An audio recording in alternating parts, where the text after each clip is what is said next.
صلاة القائمة محمد وصلاة فضيلة بعث قال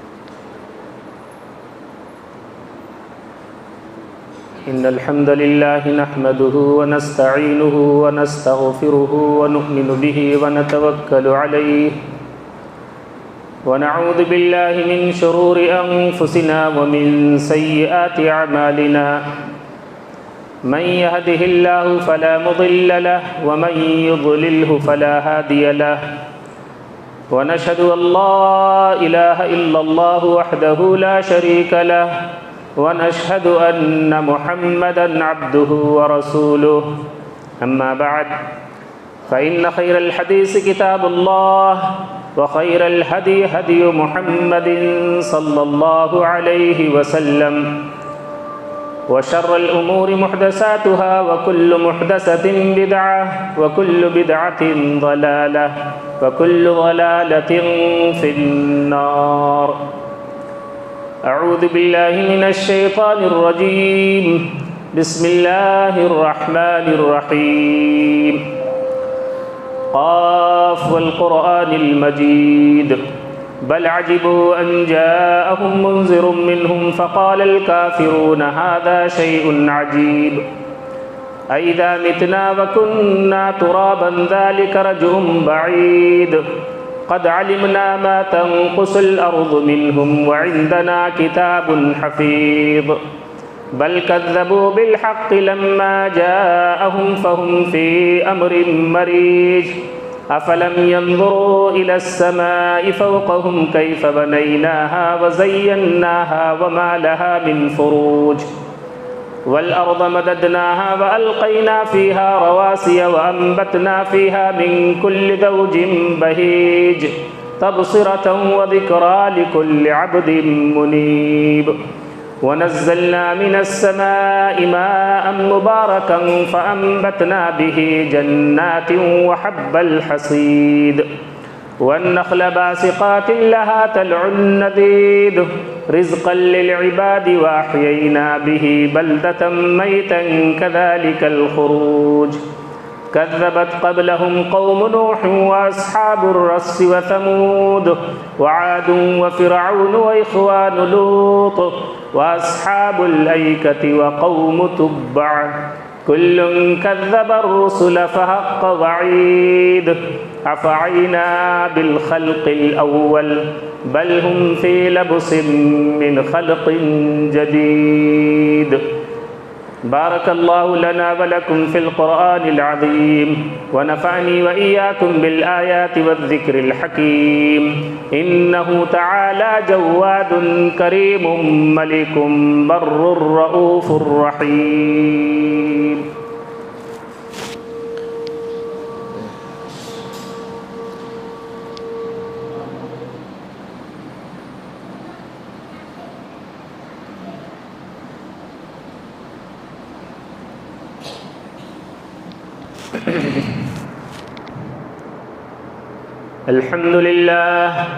الحمد لله علی الذات عظیم الصفات سمیع السمات کبیر الشان جلیل القدر رفیع الذکر مطاع الامر جلی البرهان فقیم الاسم عدید العلم وسیع الحلم کثیر الغفران جمیل الثناء جزیل العطاء مجیب الدعاء عمیم الاحسان ونشهد أن لا إله إلا الله وحده لا شريك له ونشهد أن محمدًا عبده ورسوله أما بعد فإن خير الحديث كتاب الله وخير الهدي هدي محمد صلى الله عليه وسلم وشر الأمور محدثاتها وكل محدثة بدعة وكل بدعة ضلالة وكل ضلالة في النار. أعوذ بالله من الشيطان الرجيم. بسم الله الرحمن الرحيم. إن الذين آمنوا وعملوا الصالحات طوبى لهم وحسن مآب. رب اشرح لي صدري ويسر لي أمري واحلل عقدة من لساني يفقهوا قولي رب زدني علما سبحانك لا علم لنا إلا ما علمتنا إنك أنت العليم الحكيم رب زدني علما۔ ہر قسم کی تعریف، حمد و ثنا، بڑائی، کبریائی، پاکی اور بزرگی، تکریم اور تقدس اللہ رب العالمین کے لیے لائق اور مناسب ہے، جس نے ہم انسانوں کو پیدا فرمایا اور ہم سب کی رہنمائی فرمائی۔ اللہ کی تکبیر، اس کی تحمید، حمد و ثنا بیان کر لینے کے بعد اللہ کے بھیجے ہوئے انبیاء و رسول، خصوصاً آخری نبی جناب محمد الرسول اللہ صلی اللہ علیہ وسلم پر بے شمار و انگنت بار درود و سلام ہو۔ اللہم صل علی محمد وعلی آل محمد کما صلیت علی ابراہیم وعلی آل ابراہیم انک حمید مجید۔ اللہم بارک علی محمد وعلی آل محمد کما بارکت علی ابراہیم وعلی آل ابراہیم انک حمید مجید۔ اللہ رب العالمین کا بے پناہ شکر و احسان ہے کہ اللہ تعالیٰ نے ہم سب کو انسان بنانے کے ساتھ ساتھ اپنا مطیع اور فرما بردار بندہ بنایا۔ میرے بھائیوں، اللہ تعالیٰ نے ہم سب کو اس روئے زمین پر اس لیے اور صرف اس لیے پیدا کیا ہے تاکہ ہم اللہ رب العالمین کی عبادت کریں، اللہ کی اطاعت و فرما برداری کریں۔ وما خلقت الجن والانس الا لیعبدون، انس و جن کو ہم نے صرف اور صرف اس لیے پیدا کیا ہے کہ وہ خالص اللہ کی عبادت کریں۔ بہت سارے لوگوں کو ذہن میں یہ بات آ سکتی ہے کہ کیا ہم ہمہ وقت اللہ کی عبادت ہی کرتے رہ جائیں، دنیا میں اور کوئی مشاغل نہیں ہے؟ میرے بھائیوں، ہم سب کو یہ بات اچھی طرح سے سمجھ لینی چاہیے کہ دنیا کا کوئی بھی کام ہو، اگر وہ اللہ کی رضا، اللہ کے منشا کے مطابق اگر وہ کام ہوتا ہے تو وہ سب کام اللہ کی عبادت میں شمار ہوتا ہے۔ حتیٰ کہ آدمی اپنی انگلی اپنی بیوی کو چٹاتا ہے، یہ بھی اللہ تعالیٰ اس کی عبادت میں شمار کرتا ہے۔ آدمی اپنی بیوی کے ساتھ وقت گزارتا ہے، اللہ تعالیٰ اس کو عبادت میں شمار کرتا ہے۔ دنیا کا کون سا کام ایسا ہے جس کو آپ کریں اور وہ عبادت نہ ہو؟ کاروبار آپ کرتے ہیں، تجارت کرتے ہیں، بیع و شراء کرتے ہیں، اگر وہ شرعی نقطہ نگاہ سے آپ کی وہ تجارت ہے تو گویا کہ آپ عبادت کر رہے ہیں۔ تو اللہ تعالیٰ نے ہم لوگوں کو جو اس روئے زمین پہ پیدا کیا ہے عبادت کرنے کے لیے، ہمارا ہر کام جو قرآن و سنت کے مطابق ہے وہ اللہ کی عبادت میں شمار کیا جاتا ہے، کیسا بھی کام ہو، لیکن اس کے اندر اللہ کا حکم اور اللہ کے نبی صلی اللہ علیہ وسلم کا طریقہ پایا جانا چاہیے۔ اور اگر ہم خالص اللہ کی عبادت کریں، مثلا نماز پڑھ رہے ہیں لیکن وہ قرآن و سنت کے مطابق نہیں ہے، تو ارجع فصلی فإنک لم تصلی کی بات آ جائے گی کہ تو لوٹ جا، تو نے نماز نہیں پڑھی، تو دوبارہ نماز ادا کر۔ کیوں؟ اس لیے کہ قرآن و سنت کے مطابق نہیں تھا۔ یہ بات بحیثیت مسلمان کے میرے بھائیوں ہر آدمی کو سمجھنا ہوگا کہ ہم کسی کی ماتحتی میں ہیں، ہم آزاد نہیں ہیں، ہمارا نام مسلمان ہے۔ مسلمان کس کو کہتے ہیں؟ مسلمان عرب میں اس اونٹ کو کہا جاتا ہے جو اپنے مالک کا مطیع ہو، فرما بردار ہو۔ اس کا مالک جب اس کو کہے بیٹھنے کے لیے تو بیٹھ جائے، چلنے کے لیے کہے تو چلنا شروع کر دے، کھانے کے لیے کہے تو کھانا شروع کر دے، اس مطیع اونٹ کو مسلمان کہا جاتا ہے۔ ہم لوگ چونکہ اللہ رب العالمین کے مطیع ہیں، فرما بردار ہیں، اللہ کی رضا کا کام کرنے والے ہیں، اس لیے ہم لوگ مسلمان کہلاتے ہیں۔ اب اگر کوئی آدمی مطیع نہیں ہے، آزادی سے اپنی زندگی گزار رہا ہے اور وہ سینہ ٹھوک ٹھوک کے کہتا ہے کہ میں مسلمان ہوں، اس کی کیا حیثیت ہے میرے بھائیو؟ رجسٹر میں نام لکھا لینے سے مسلمان نہیں ہوتا۔ مسلمان کو تو سمجھنا ہوگا کہ اللہ کی ذات کیا ہے، اللہ نے ہم کو کس لیے پیدا کیا ہے، ہمارے کن عملوں سے وہ راضی ہوتا ہے اور کن عملوں سے وہ ناراض ہوتا ہے۔ مسلمان آزاد نہیں ہے، اور آج کی کیفیت بالکل یہی ہے کہ ہر مسلمان اپنے تئیں آزاد ہے، جو جب چاہے جس چیز کا اعلان کر دے، جب چاہے جو کام کرنے لگے، اور جب چاہے جس کام سے انکار کر دے، وہ آزاد ہے بالکل۔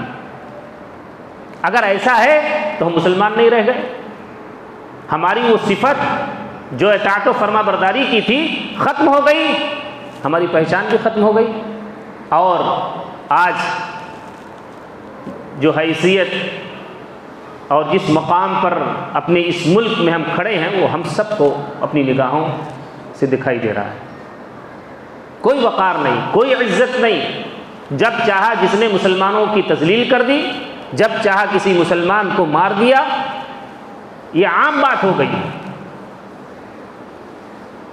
اور میرے بھائیو، اللہ نے کیا کہا تھا؟ وَأَنْتُمُ الْأَعْلَوْنَ إِن كُنتُم مُؤْمِنِينَ۔ اللہ تمہیں سربلند کرے گا، باعزت بنائے گا، سرخروئی عطا کرے گا، تمہارا رعب و دبدبہ دوسروں کی دلوں میں پیدا کرے گا، ان کنتم مؤمنین، جب تمہارے دل کے اندر ایمان ہوگا، یقین کے جذبے سے تم معمور ہوگے۔ ہمارا ایمان کہاں ہے؟ مسلمانوں کی اکثریت کے اوپر جب ہماری نگاہ پڑتی ہے تو کتنا افسوس اور کتنا دکھ کا معاملہ ہوتا ہے۔ ایک مسلمان اللہ رب العالمین کی ذات کو بھلا کر کے اوروں کو اپنا ماوا و ملجا سمجھتا ہے، اپنی تمام ضروریات کو اسی کی طرف منسوب کرتا ہے۔ مسلمان اللہ کو پہچانا ہی نہیں۔ اللہ تعالیٰ نے قرآن نازل کیا تھا اور اس کی حفاظت اسی لیے فرمائی، یہ قیامت کے صبح تک پوری صحت کے ساتھ ہر لمحہ موجود رہے گا، اور انسان جب چاہے اس پر اپنی نگاہ ڈال لے، اللہ کے احکامات کو تلاش کر لے، اللہ کی مرضیات کو تلاش کر لے، منہیات سے اپنے آپ کو بچا لے۔ قرآن میں ساری تفصیلات ہمارے لیے موجود ہیں، لیکن قرآن کے ساتھ کیا ہو رہا ہے؟ ہدیے کے طور پر پیش کیا جا رہا ہے، یا اس کو سینے سے چمٹایا جا رہا ہے، یا اگر کبھی غلطی سے وہ چھوٹ کر کے گر گیا تو اس پر بکرا ذبح کیا جا رہا ہے یا مرغی ذبح کی جا رہی ہے۔ یہ ساری چیزیں کیا ہے؟ مسلمانوں کے بیچ کی بات ہے۔ مسلمان ایسا کرتا ہے۔ مسلمان کو یہ نہیں معلوم کہ سورہ فاتحہ ہمیں کس چیز کا درس دیتا ہے، نہیں معلوم ہے۔ وَلَضَّالِّينَ کہنے کے بعد آدمی زور سے آمین کہہ لیا، اس کی ذمہ داری ختم ہو گئی۔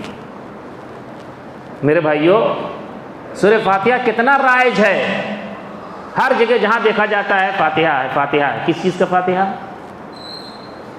سورہ فاتحہ کو آپ پڑھیے، ام القرآن کہا گیا اسے، سورہ فاتحہ کو،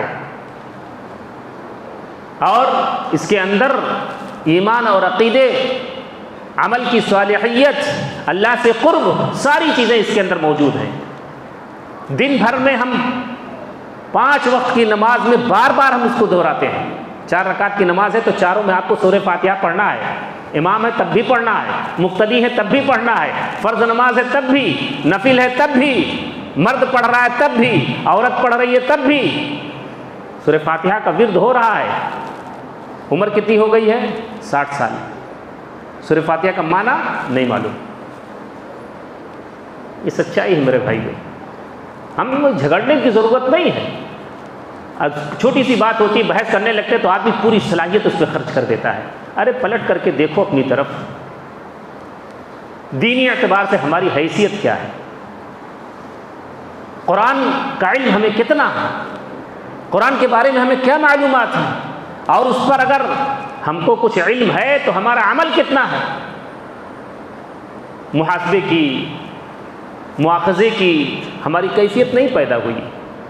ہم محاسبہ دوسرے کا کرتے ہیں، مواخذہ دوسرے کا کرتے ہیں. ہماری ذات کہاں جائے گی؟ ہم سے تو ہمارے بارے میں پوچھا جائے گا. کہیں آپ نے یہ سنا ہے کہ قبر میں جب آدمی جائے گا تو اس سے پوچھا جائے گا کہ تمہارے ابا کا عقیدہ کیسا تھا، تمہارے بھائی کا عمل کیا تھا؟ اس کے بارے میں من ربک، من محمد، ما دینک. یہ بظاہر بہت چھوٹے چھوٹے سوالات ہیں، لیکن زندگی کے تمام شعبے اس کے اندر داخل ہیں. من محمد جب سوال کیا جائے گا تو وہی آدمی اس کا جواب دے پائے گا جو محمد الرسول اللہ صلی اللہ علیہ وسلم کے بتائے ہوئے طریقے کے مطابق اس نے زندگی گزاری ہوگی. وہ کہے گا محمد الرسول اللہ. من ربک کا جواب وہی دے پائے گا جس نے اپنی زندگی میں اللہ کی طاقت اور قوت کو، اللہ کے رحم و کرم کو پہچانا ہوگا، وہی اس کا جواب دے پائے گا. ما دینک بہت آسان ہے کہنا، لیکن اس میں ساری کیفیات داخل ہیں. اگر صحیح معنوں میں اللہ کی اطاعت کرتے ہوئے ہم نے زندگی گزاری ہے تو ہم اس کا فر جواب دے لیں گے، اور ورنہ ہائے ہائے لا دری. ہر آدمی اپنے بارے میں کیوں نہیں سوچتا ہے؟ پدرم سلطان بود ہمارے باپ دادا بادشاہ تھے، بڑا بھاری کارنامہ انہوں نے انجام دیا تھا، ٹھیک ہے وہیں تک محدود ہے، تمہیں اس سے کیا حاصل ہے؟ میرے بھائیوں، ہم سب کو اپنی زندگی میں سنجیدہ ہونا چاہیے. یہ جو وقت اللہ رب العالمین نے دیا ہے میرے بھائیوں، یہ انتہائی قیمتی وقت ہے.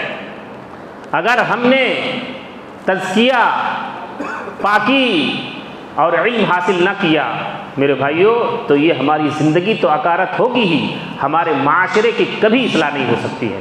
ہمارا معاشرہ ہمیشہ تعفن کا شکار رہے گا. اگر ہمیں چاہیے کہ ہم باعزت زندگی گزاریں، مسلمانوں کا ایک اچھا کردار ہونا چاہیے، باعزت مسلمان ہو کر کے اسے زندگی گزارنی ہے. اور سب سے بنیادی چیز میرے بھائیوں محمد الرسول اللہ صلی اللہ علیہ وسلم کے مطابق اسے زندگی گزارنی ہے. ہماری صحت پہ کوئی اثر نہیں. آپ اندازہ نہیں کریں گے، درس دیا جاتا ہے، حدیثیں پڑھائی جاتی ہیں، اور امام اتنی جسارت کے ساتھ، اتنی بے باکی کے ساتھ وہ اپنے طلباء کو کہتا ہے یہ اللہ کے نبی صلی اللہ علیہ وسلم کی حدیث ہے جو صحیح ہے، لیکن ہمارا مسلک اس کے خلاف ہے. میرے بھائیوں، یہ جملہ جہنم میں لے جانے کے لیے کافی ہے کہ نہیں کافی ہے؟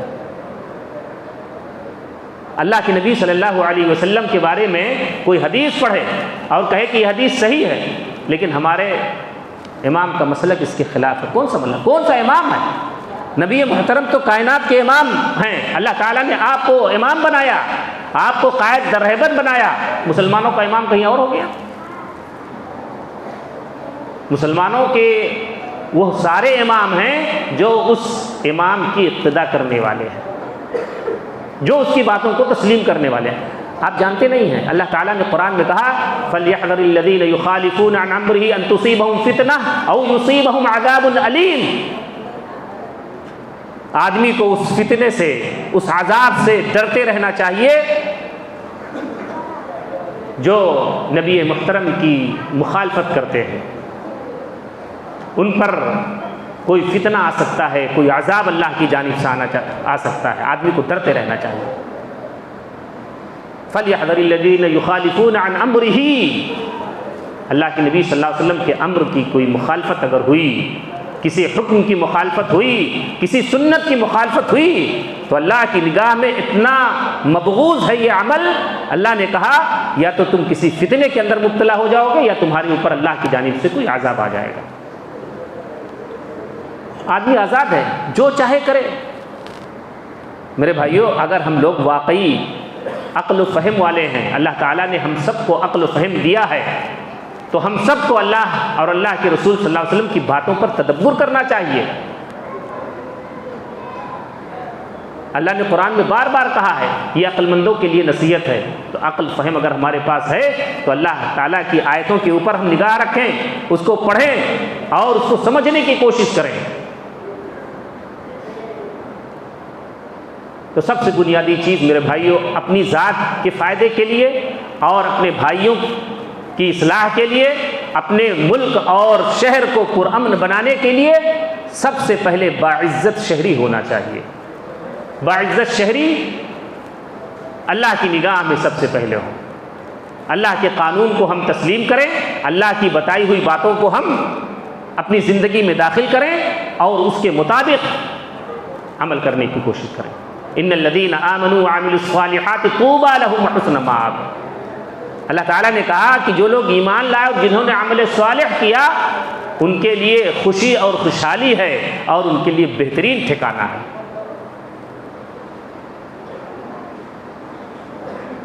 ہم مسلمان ہوتے ہوئے بھی گھبرا جاتے ہیں۔ گھبرانا تو اسلام میں ہے ہی نہیں۔ گھبراتا وہ ہے جس کا کوئی پشت پناہی کرنے والا نہیں ہے، جو اکیلا اور تنہا ہے۔ مسلمان اکیلا اور تنہا نہیں ہے۔ مسلمان جو اللہ کے اوپر ایمان رکھتا ہے ہمہ وقت اللہ تعالیٰ اس کے ساتھ ہوتا ہے، کبھی وہ تنہا نہیں ہوتا ہے۔ اللہ تعالیٰ نے تو پہلے ہی ہر انسان کے ساتھ اللہ تعالیٰ نے 2 فرشتے متعین کر رکھے ہیں جو اس کی حفاظت کرتے ہیں، اس کے جسم کی حفاظت کرتے ہیں، اس کو کسی بڑے حادثے سے بچانے کے لیے وہ متعین ہیں۔ کبھی ایک مومن کبھی بھی تنہا نہیں ہوتا۔ ہمیں تنہائی کی فکر نہیں کرنی چاہیے۔ اللہ تعالیٰ نے ہمیں پیدا کیا ہے، اللہ تعالیٰ ہمیں روزی دے گا، اللہ تعالیٰ ہمارا نگراں ہے، ہمارے سارے عملوں کے اوپر اللہ رب العالمین کی نگاہ ہے۔ اللہ نے قرآن میں کیا کہا؟ قُل لَن يُصِيبَنَا إِلَّا مَا كَتَبَ اللَّهُ۔ ہرگز کوئی تکلیف کسی کو نہیں پہنچ سکتی ہے یہاں تک کہ اللہ تعالیٰ نے اس تکلیف کے بارے میں لکھ دیا ہو۔ هُوَ مَوْلَانَا وَعَلَى اللَّهِ فَلْيَتَوَكَّلِ الْمُؤْمِنُونَ۔ وہ ہمارا کارساز ہے، ہمارا سرپرست ہے، ہمارا نگراں ہے، اور مومنوں کو اللہ کی ذات کے اوپر ہی اعتماد اور بھروسہ کرنا چاہیے۔ اللہ کے اوپر اعتماد اٹھ جائے گا میرے بھائیوں تو ہم کہاں کے رہ جائیں گے؟ یہ پستی، یہ ذلت جو ہماری نگاہوں کے سامنے ہے اس کی واحد وجہ یہ ہے کہ ہم نے اپنے رب کو چھوڑ دیا ہے۔ ہمارا دماغ پہنچتا ہی نہیں ہے کہ ہم اللہ کو پکاریں گے تو اللہ تعالیٰ ہماری مدد کرے گا۔ آپ یاد رکھیں کہ جب بھی اخلاص کے ساتھ کوئی آدمی اللہ کے سامنے ہاتھ اٹھا کر کے دعا کرتا ہے تو اللہ تعالیٰ اس کی دعاؤں کو قبول کر لیتا ہے، لیکن قبولیت کے انداز مختلف ہوتا ہے۔ کبھی اللہ تعالیٰ نے انسان کی دعا کو قبول کیا تو جس چیز کو اس نے مانگا وہ نہیں دیا، لیکن اللہ تعالیٰ نے جنت میں اس کا مقام بڑھا دیا، اونچا کر دیا۔ ایک آدمی نے دعا کی اللہ تعالیٰ سے اپنی پریشانیوں کو دور کرنے کے لیے، اللہ تعالیٰ نے اس کی پریشانی دور نہیں کی، آنے والے کسی بڑے حادثے سے اللہ تعالیٰ نے اسے بچا لیا۔ تو اللہ تعالیٰ ہمیشہ ہر وقت اگر اخلاص کے ساتھ ہاتھ اٹھا کر کے اللہ سے دعا کی جائے تو اللہ تعالیٰ ہم مسلمانوں کی دعاؤں کو قبول کرتا ہے۔ لیکن ہمارا بھی کام یہ ہونا چاہیے، ہماری ذمہ داری یہ ہونی چاہیے، ہمارا کردار یہ ہونا چاہیے کہ ہم بحیثیت مسلمان کے یہ دیکھیں کہ اللہ کے نبی صلی اللہ علیہ وسلم نے 23 سالہ مدت میں ہمیں کن باتوں کا حکم دیا ہے اور کن چیزوں سے ہمیں روکا ہے، کن حالات میں اللہ کے نبی نے کون سا عمل کیا۔ بحیثیت مسلمان کے ہم سب کی یہ ذمہ داری، خاص طور سے نوجوانوں کی ذمہ داری بڑھ جاتی ہے میرے بھائیوں، اس لیے کہ یہ قوم کے رہبر اور رہنمائی کی حیثیت رکھتے ہیں، ان کی ذمہ داری بڑھ جاتی ہے۔ یہ اللہ کے نبی صلی اللہ علیہ وسلم کی سنتوں پر نگاہ رکھیں اور اللہ کے نبی صلی اللہ علیہ وسلم نے جو تعلیم دی ہے اس کو اپنی زندگی میں داخل کریں۔ میرے بھائیوں، بہت سارے مصائب اور مشکلات سے آدمی ایسے ہی آزادی حاصل کر سکتا ہے۔ یہ نماز جسے رسمی طور پر پڑھی جا رہی ہے، اخلاص کے ساتھ اگر اس نماز کو پڑھی جائے تو اس کے اندر بہت زیادہ خیر، بہت زیادہ برکت ہے۔ اقرب ما یکون بہ العبد وهو ساجد فاکثر الدعاء۔ انسان اللہ رب العالمین سے حالت نماز میں بہت قریب ہوتا ہے، اور سجدے کی حالت میں ہو تو اپنے رب سے سرگوشی کرتا ہے۔ اللہ کے نبی صلی اللہ علیہ وسلم نے سکھایا، کہا فاکثر الدعاء، تم کثرت کے ساتھ سجدے کے اندر دعا کرو، تمہاری دعائیں اللہ تعالیٰ قبول کرے گا، رد نہیں کرے گا۔ ایک جو اللہ کا فرما بردار ہے، مطیع ہے، اس کو اللہ تعالیٰ سے اپنا رب جوڑے رکھنا چاہیے، اور اس کے منہج کے اندر صالحیت ہونی چاہیے، منہج سلف اختیار کرنا چاہیے۔ اللہ کے نبی صلی اللہ علیہ وسلم کی زندگی میں جن لوگوں نے آپ کو اپنی نگاہوں سے دیکھا، آپ کو عمل کرتے ہوئے دیکھا، ان صحابہ کو اپنا آئیڈیل بنانا چاہیے۔ ہر معاملے میں ہمیں ان کو اپنے سامنے رکھنا چاہیے۔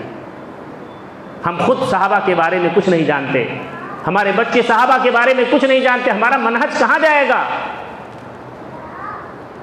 اللہ کے نبی صلی اللہ علیہ وسلم نے 23 سالہ زندگی میں بہت محنت کی ہے اپنی اس امت کے لیے، اور کوئی ایسا شعبہ نہیں چھوڑا ہے جس پر اس امت کی رہنمائی نہ کر دی ہو۔ ہمیں سکھایا ہے کہ تم اپنے بھائیوں کی مدد کرو، ان کی خیر خواہی کرو، تمہارے ساتھ اللہ تعالیٰ خیر خواہی کرے گا، تمہارے مصائب اور مشکلات کو دور کر دے گا، تمہاری ذلت اور رسوائی کو اللہ تعالیٰ ختم کر کے تمہیں عزت عطا کرے گا۔ اللہ کے نبی صلی اللہ علیہ وسلم فرمایا، من اراد ان یستجاب دعوته ان یکشف عنہ کربته فلیفرج عن معسر۔ اللہ کے نبی صلی اللہ علیہ وسلم نے فرمایا کہ اگر تم یہ چاہتے ہو کہ اللہ تمہیں مستجاب الدعوات بنا دے، تمہاری دعاؤں کو رد نہ کرے، قبول کر لیا کرے، تو تم لوگوں کی پریشانیوں کو دور کر دیا کرو۔ آج تو ہم لوگوں کے لیے پریشانی کا سبب بنے ہوئے ہیں، ہمارا کوئی عمل ایسا نہیں جس سے ہمارا دوسرا بھائی مطمئن ہو، ہم خود پریشانی کے سبب بنے ہوئے ہیں۔ اللہ کے نبی صلی اللہ علیہ وسلم نے ہمیں تعلیم دی ہے کہ اگر تمہیں اپنی دعا کو اللہ کے پاس قبول کرانی ہے، مستجاب الدعوات بننا ہے، تو تمہیں دوسروں کی پریشانیوں کو دور کرنا ہوگا۔ فَلْيُفَرِّجْ عَنْ مُعْسِرٍ، اللہ تعالیٰ تمہارے مصائب کو، تمہاری مشکلات کو، تمہاری پریشانیوں کو دور فرما دے گا۔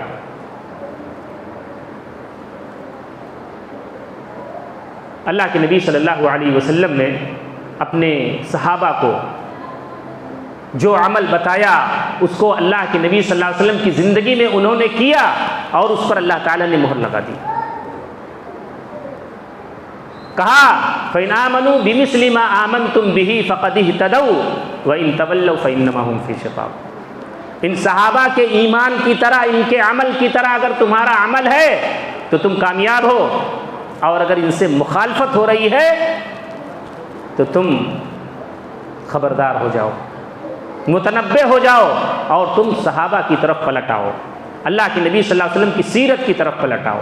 ہمارا نوجوان جانتا ہی نہیں ہے، جس کو دیکھو وہ ایک رخ اپنایا ہوا اور بھاگتا چلا جا رہا ہے۔ اللہ رب العالمین نے قرآن کے ذریعے سے ہم سب کو متحد کر دیا ہے، تمام مسلمان ایک جسم کی طرح ہیں، منتشر ہو گئے ہیں۔ اگر کسی کے پاس خالی وقت ہے تو وہ کسی اور چیز میں اس کو لگایا ہوا ہے، دین سے اس کو کوئی شغف نہیں، کوئی محبت نہیں۔ اللہ کے نبی صلی اللہ علیہ وسلم نے اپنے صحابہ کو سمجھایا تھا، اور اپنی امت کو یہ درس دیا، بتایا کہ لا تزال قدم عبدی حتی یسأل عن اربع، سمجھایا تھا اپنے صحابہ کو۔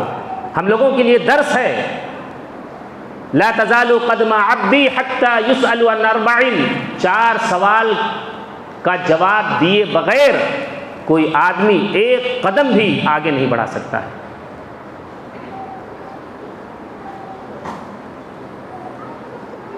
سب سے پہلے عمرہ فیما افناہ، اللہ نے جو تم کو عمر دی تھی، 60 سال، 70 سال، 50 سال، اس نے اس عمر کو تم نے کہاں گنوایا، کہاں خرچ کیا؟ دوسرا سوال وعن علمہ فیما فعل فیہ، اور اللہ نے جو کچھ تم کو علم دیا تھا اس کے تئیں تم نے کیا ذمہ داری ادا کی؟ علم، ایک تو علم سیکھنا ہے، دین کا علم سیکھنا ہے۔ ہمارے یہاں کیا مزاج ہو گیا ہے، مسلمانوں کا مزاج کیا ہو گیا ہے، بچوں کو دین سکھانا ہے، کیسے؟ مسجد میں بھیج دو اور وہ ناظرہ پڑھنا سیکھ لے اور اس کے بعد کچھ دعائیں سیکھ لے، بات ختم ہو گئی۔ میرے بھائیوں، بچوں کا جو نصاب ہے، چھوٹے بچوں کا، اس نصاب کے ساتھ اگر ان کو تعلیم دی گئی تو ہمارے بچے مستقبل کے قائد اور رہبر اور رہنما ہوں گے، معاشرے کی اصلاح کا سبب بنیں گے۔ لیکن اگر انہی دعاؤں پر، انہی ناظرے پر ان کو ختم کر دیا تو یہ خود محتاج ہوں گے دوسروں کے۔ اگر ہم چاہتے ہیں کہ ہمارے معاشرے کی اصلاح ہو تو ہم اپنے بچوں کی صحیح تعلیم و تربیت کریں۔ وَعَنْ عِلْمِهِ فِي مَا فَعَلَ فِيهِ، اس علم کے بارے میں سوال کیا جائے گا کہ تم نے اس علم کو سیکھ کر کے کہاں خرچ کیا۔ وَعَنْ مَالِهِ مِنْ أَيْنَ اكْتَسَبَهُ وَفِي مَا أَنْفَقَهُ، یہ مال جس پر تم کو غرہ ہے، اللہ نے خوشحال بنایا ہے، باعزت بنایا ہے، پرسکون زندگی دی ہے، عیش و آرام دیا ہے، تو یہ مال تم نے کہاں سے کمایا اور کہاں خرچ کیا؟ کہاں کمایا اور کہاں خرچ کیا؟ آپ اندازہ کر لیں۔ ایسا نہیں کہ صرف اچھے ڈھنگ سے کما لیا آپ نے اور جہاں چاہیں آپ نے خرچ کر دیا۔ وَعَنْ جِسْمِهِ فِي مَا أَبْلَاهُ، اور یہ جسم جس کی صحت اور طاقت اور قوت جس کے اندر اللہ نے پیدا کی تھی، یہ جسم تم نے کہاں فنا کیا، اس کو کہاں بوسیدہ کیا اس جسم کو؟ تو یہ سارے سوالات ہیں جس کو اللہ کے نبی صلی اللہ علیہ وسلم نے بتایا کہ جس کے تئیں ہم مسئول ہیں، اللہ کے پاس سوال کیا جائے گا اور اس کو بغیر جواب دیے ہوئے ہم ایک قدم آگے نہیں بڑھا پائیں گے۔ تو ہم تو طالب علم ہے پوری زندگی، ہمیں علم سیکھنا ہے اور اس سیکھ کے مطابق عمل کرنا ہے، اللہ رب العالمین کو راضی کرنا ہے۔ اللہ کے نبی صلی اللہ علیہ وسلم نے فرمایا کہ انسان کو کسی بھی طرح کی کوئی تھکاوٹ ہو، کوئی بیماری ہو، کسی طرح کا کوئی الجھن ہو، تکلیف ہو، تو آدمی کو چاہیے کہ وہ اللہ رب العالمین کی فرما برداری میں لگ جائے، اللہ کی اطاعت میں رکھ جائے۔ اللہ تعالیٰ اس کے سارے گناہوں کو اس کی وجہ سے مٹا کر کے، دھل کر کے صاف کر دے۔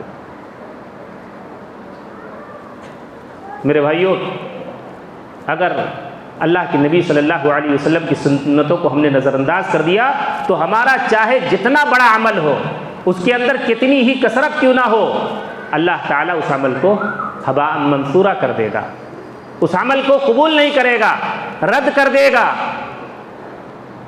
اور اللہ کے نبی صلی اللہ علیہ وسلم نے تو اپنے صحابہ کو، اپنی امت کے لوگوں کو سمجھایا ہے کہ تمہیں، اگر تم اللہ کی اطاعت کرتے ہو تو تمہیں کسی طرح کی فکر کرنے کی ضرورت نہیں ہے۔